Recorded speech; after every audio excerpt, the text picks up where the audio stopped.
been like really how do you put it? I've had like a huge anxiety over like processing my videos and stuff because I think it's all like pure and total garbage. So what I'm doing to break that habit here is every day, like anytime like I'm sitting down at my computer and eating a meal, I'm gonna be like ranting about one subject like that happens in like the league community or just like maybe even life in general for like a couple of minutes while I eat my food. So it's going to be awful. It's going to be poorly edited. I'm going to sound like a disgusting piece of crap, and it's going to look awful. But this is how I need to break my habits and get content out there. So here we go. So what I want to talk about today is credibility and how basically if you're not a League of Legends professional player, you get like completely shit on by the community for absolutely no fucking reason. It's like when the like analysts and coaches and people that just like aren't pro players get completely and totally shit on for absolutely no reason other than this is the mentality that all the pro players have built up at this point. Like the most recent one is like Jat, right? Jat was like, Balls isn't doing that well in solo queue right now. This is like worrisome. And he even says in his like opening Twitter post, solo queue doesn't necessarily mean everything, but here's the problem. But here's a problem, and you should probably be looking at it.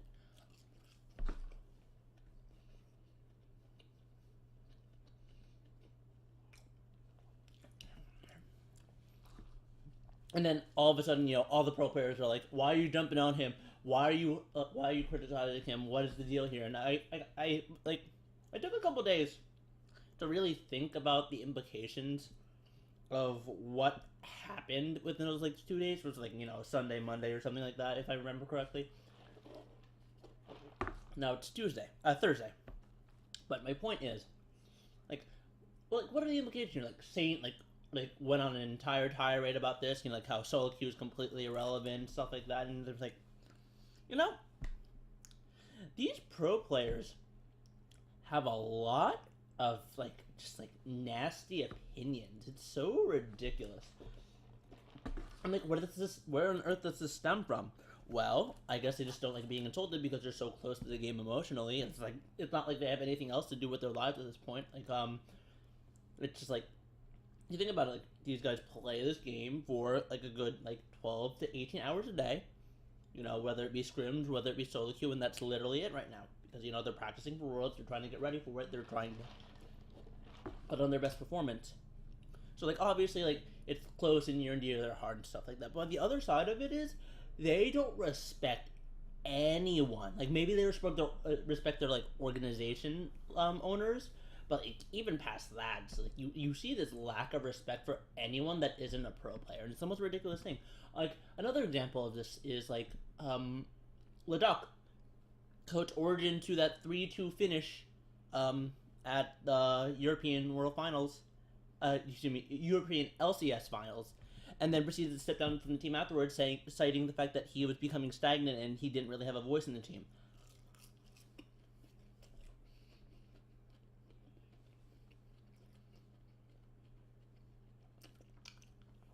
You look at Team Liquid. Peter stepped down. The guy that got LMQ to top 3 last season decided he didn't want anything to do with Team Liquid anymore. And once again, Saint is the one to like leak a little bit of information or like cause like a giant riot over it because like you think he said no, Peter probably isn't doing anything while Piglet's on the team, right? So like it's like I don't know.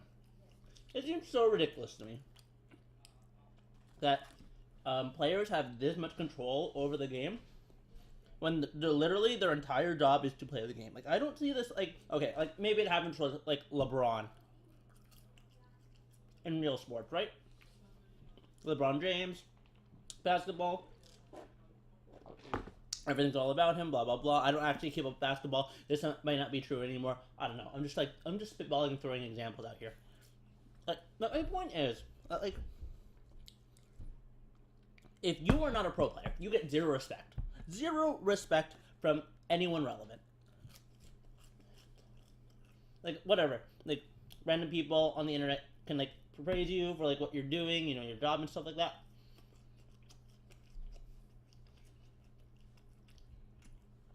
But holy shit, if you want to like do anything, you need to bust your ass to do it. And even then, the pro players are still not going to respect you.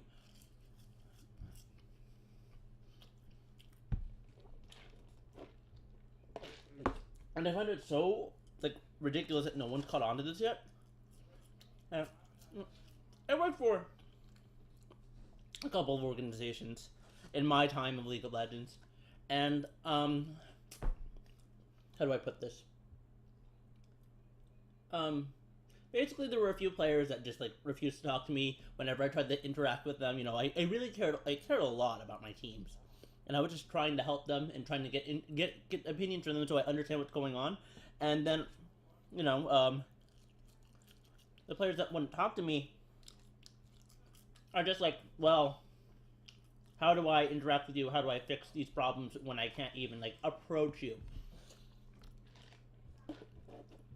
And don't get me wrong, my start in this industry was purely based on luck. My good old buddy Optimus Tom said to me, "You want an analyst job? Here you go." So you know what? I was some like gold 5 shitter at the time. Completely and totally, wholesomely admit it.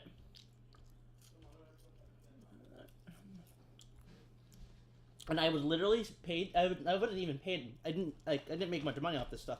I literally sat there and just watch them play, and you know, gave advice. And I'm not naming any names here because that's not right. You know, I'm sure people have changed since like napkins in disguise days and denial days. You know, I'm telling you, there are multiple people, but I'm not naming names because that's not fair to them. But like the experience, like the point I'm trying to make here is that even when it was happening back then, it was like, okay, whatever, I'm a nobody. That's to be expected, you know. I expect no one to take me seriously. I'm just here to do the busy work that they don't want to do. Excuse me. Cool, awesome, and maybe I can make a career out of this. And then, but then, like nowadays, I'm just like, you really have zero respect for your coach. You really don't allow your coach to do anything just because you're the player, you're the one playing the game. That's not how it works, believe it or not. And it's just like, I can't believe you're serious right now. And you look at LPL and you look at LCK, and like, there was just like wonderful. Let me see if I can even find it. Invictus Gaming.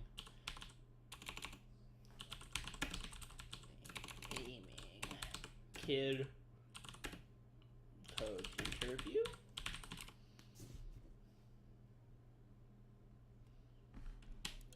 Okay, here we go. It's from Liquid Legends. Here, let me bring it up here.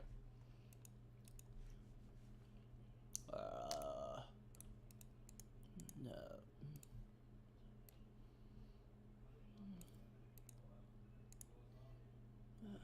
Remove. Add a window capture. Translation, blog. Alright, so here, let's take a look at this. Like, for real though. Hopefully you guys can see it. So Snow is less like...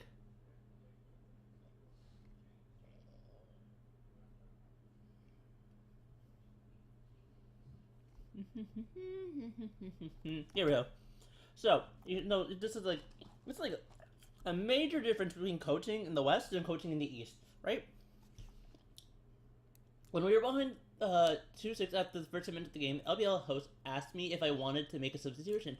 The answer was yes, sub at the ADC. Then Cade got a quadra kill, and I instantly went to the host and said, wait a minute.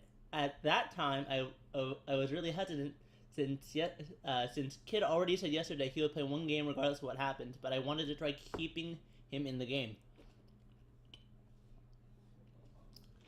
If the game is won, I have the ability to convince Kid.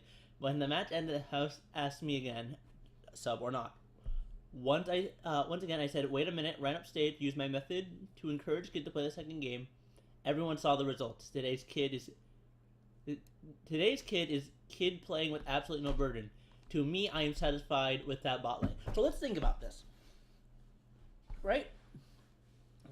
So if a coach has this much control over in-game decisions in the East, and the players are like, okay, you do whatever, we're just gonna play the game here. That's what happens.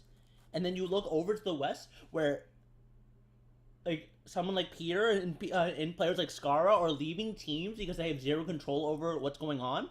It's like the most ridiculous thing ever. I don't understand like how this is still happening. I understood it 2 or 3 years ago when I was literally a nobody trying to coach a challenger team, but this is absolutely ridiculous nowadays. And I'm just like, I just don't understand.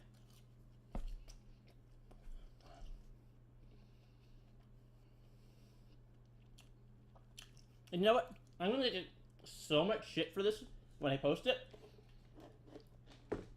but I really don't care. Like, if the West wants to get anywhere, we need to start taking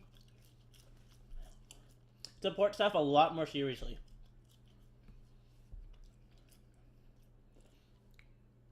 It's just like, outside of Delier, who's really being taken seriously in the West? Perfect example. Crap, I sold it out. History teacher from Team 8.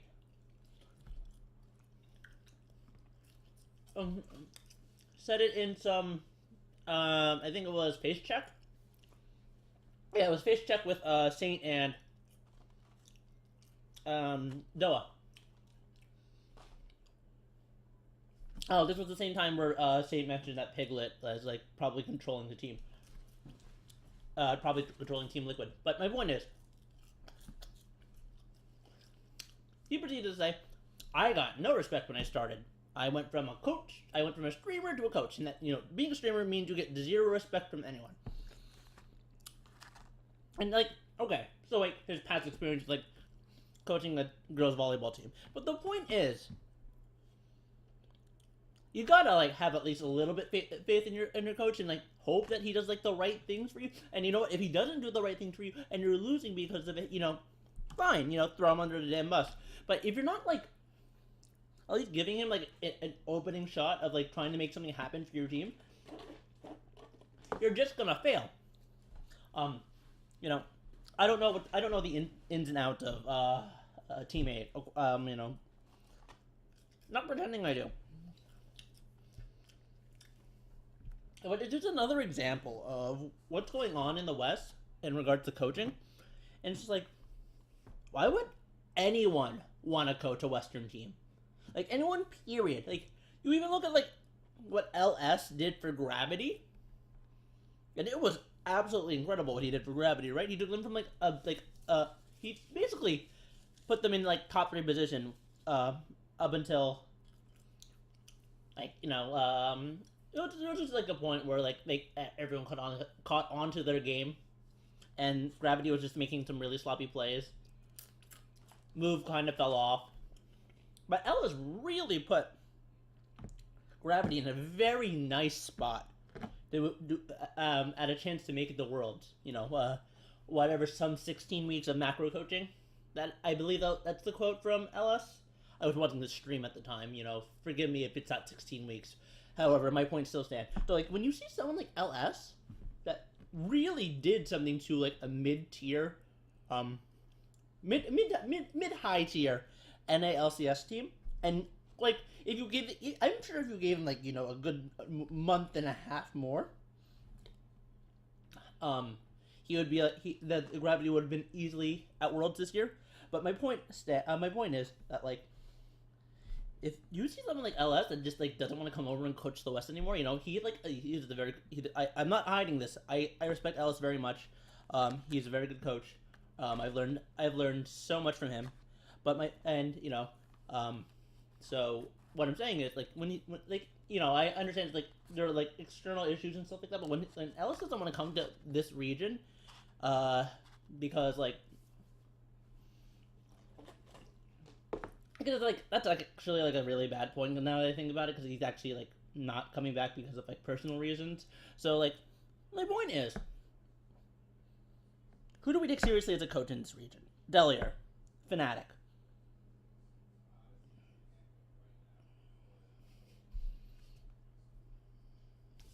Nope, that's it. Delier.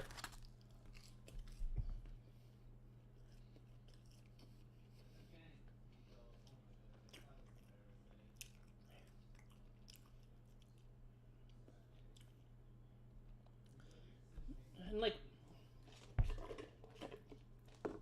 I just don't know. Like, why would anyone want to any competent coach? Why would they ever come to this region? Unless they got to bring an entire team of foreigners that understand the idea that a coach is there to make the final decision. And the coach is there to push you out of your comfort zone. A coach is there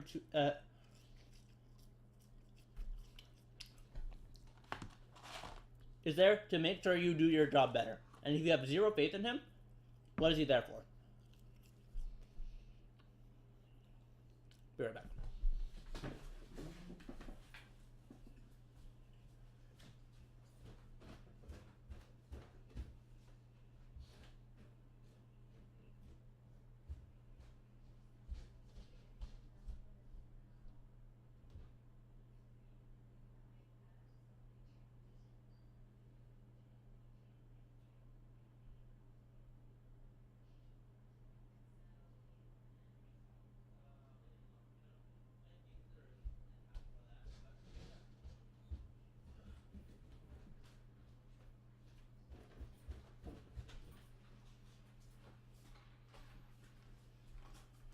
And like,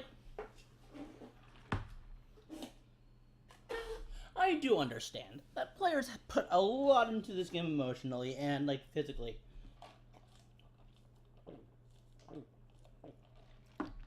I'm talking to a very long time gamer. I've been up and down the roads, and I understand that like when you're insulted and you spend so much time on the game, you can really take it to heart. But like, this is your lifeblood. This is your livelihood. And it's just like, we're at the point where people need to start making the transition into turning this into a job rather than their life. And it's fine to make it. It's okay to make your career your life. Like that's fine too. But as long as you're doing something productive with it, that's like fine. I guess the point I'm trying to make here is like you can't take things so personally nowadays. When everyone's kind of like, I understand like the magnifying glass is like right there, like burning you pretty much with a pro player. But just like, if you just keep giving it your all and take the advice as it comes, everything should work out. I mean, there's I know this is ridiculous to say, but there's like no reason to take it so emotionally. It's like I had this conversation with my students in cram school the other week. I was like, guys, I understand that like League is frustrating. League is like the worst ever sometimes, and you just tilt out of control. But like the biggest issue you're going to have at the end of the day is your mentality being able to be shaken.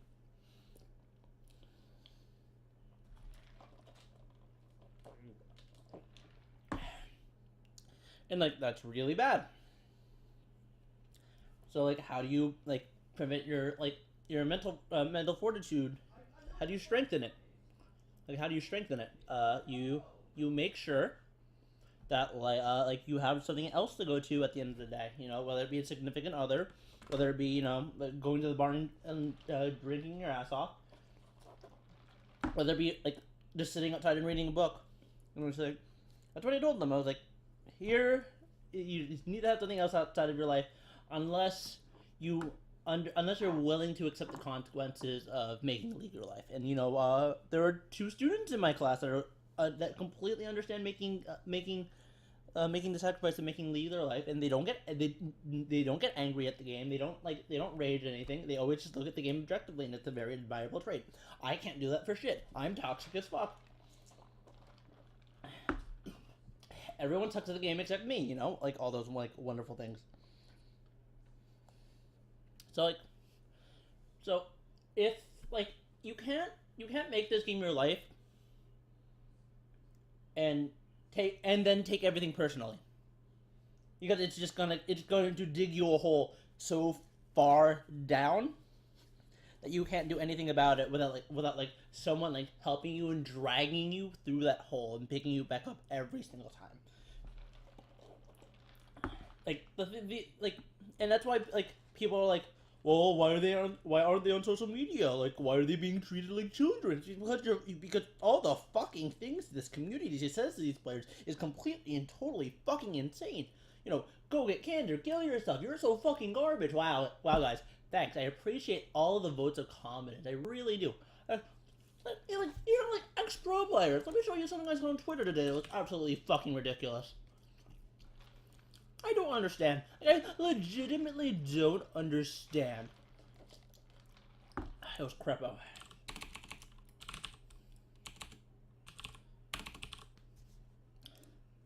This is on the man's Facebook. Like, you've got to be fucking kidding me. I just want to say that you are the worst support that I've ever seen, an even worse caster with an even worse fashion, shitty Goodwill suits that you are hilarious. And the fact that you use the same rune page and mastery for every support you play just shows how much you weren't meant to play professionally. This is a guy that almost won an OGN championship. The only Western team to almost win ever come anywhere near close to winning an OGN championship. And this dumbass is gonna be able to say this shit? Like, no wonder all the fucking pro players just like stay off social media when they need to like zone in and practice their shit. Like, holy fuck, like, who the hell are you? Like, shut the fuck up. Oh my god. But yeah, so like, it's like, I understand that, like the most fucking difficult thing in the world to be like, well, I can't just ignore what people are saying about me. I have to fire back. I'm going to feel bad about it. It's just like, if you treat the game like a job rather than a game, which is like, it's just like this impossible barrier to get through. I'm still not through it. Despite what I tell all my students, I still can't do it myself. So I'm not saying, it happened over a fucking night, but like, if you're able to do that, it becomes a lot easier for you to look at your mistakes and analyze them and like figure out how to make yourself better. And so like. And that's like where the support staff comes in. It's why it's so important. Like, do you think Double Lift randomly went from like clean and total garbage one season to winning the summer split because he magically turned it around by himself? Fuck no. Their new coach helped them out a shit ton. He convinced Double to play for another season, and look where he got him. And so when you look at success stories like that, success stories like Delier too, completely revolutionizing the EULCS and making Fnatic an unstoppable force in a nearly perfect season. 2 losses in playoffs. That's literally all they had. And and people still don't respect coaches. It's just well, what do you think's gonna happen? What do you think's gonna happen? No one respects analysts? No one's respecting Jat, who's been casting for the past 2 or 3 years just because he said something on Twitter and everyone jumps on him? It's just come on, guys.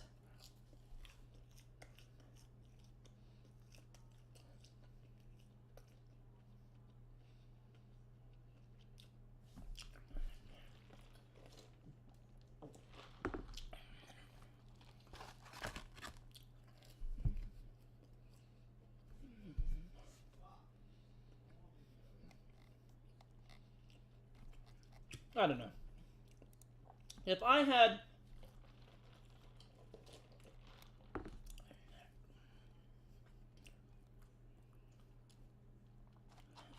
an opportunity to work with a Western team and an Asian team. Despite not knowing how to say anything Korean or Chinese, I'd still probably take the Western team. You know, I'm saying I'm a fucking nobody. Let me make this perfectly clear. I'm literally a fucking nobody, and like, but at least like I feel like in like in like the in like the in Asia, at least get like a little bit of respect because you know someone actually decided to bring me on, and like I'm working here. We're trying to be a unit here, like work together. And you think, you know, you see things like this happen where the coach has the final say about swapping someone, chooses to keep someone in, and it ends up working out.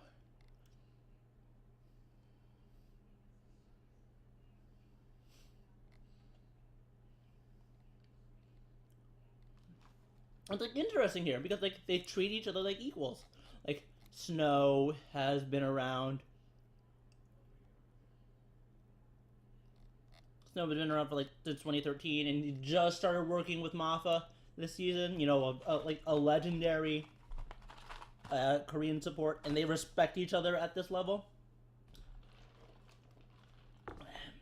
At this like very high level of play, way above anything that NA can produce, and way above anything that isn't Fnatic in EU, and it's like I don't know. I just don't know, and I hope we improve as a region soon. I really do. Like between solo queue, and like it's like solo queue is just a complete total shit fest in this area. People in like the Asian country, if you watch solo queue there, it's like a completely different story.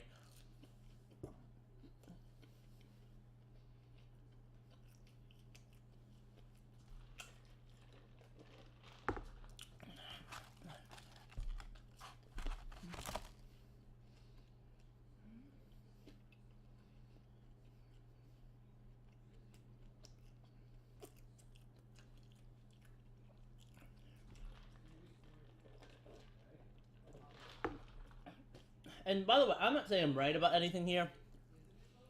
This is just me ranting about issues and stuff. Because like, I don't know, it's been on my mind a lot, and I've been thinking about it. So I might as well put it down in a video and talk about it. You know, if someone agrees with me, and great. Feel free to tell me that you agree with me on Twitter, on YouTube. I'm like glad to start a conversation about this. But just like, I just couldn't believe that people were riding Jet's throat, so like destroying, like just basically stomping on him because he decided to mention that Balls probably isn't going to do well because he is doing poorly in solo queue. And he even says, you know, solo queue isn't everything, but there's a problem when you're Diamond 2 for a couple of days when other teams and other players are able to climb faster.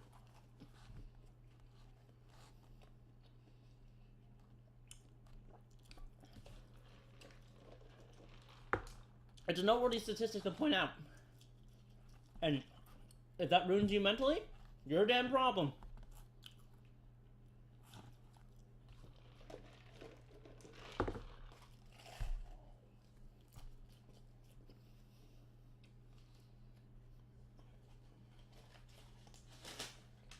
Alright, that's my meal. That means I'm finished. Thank you very much. I'll be back at 9 o'clock for Florence today.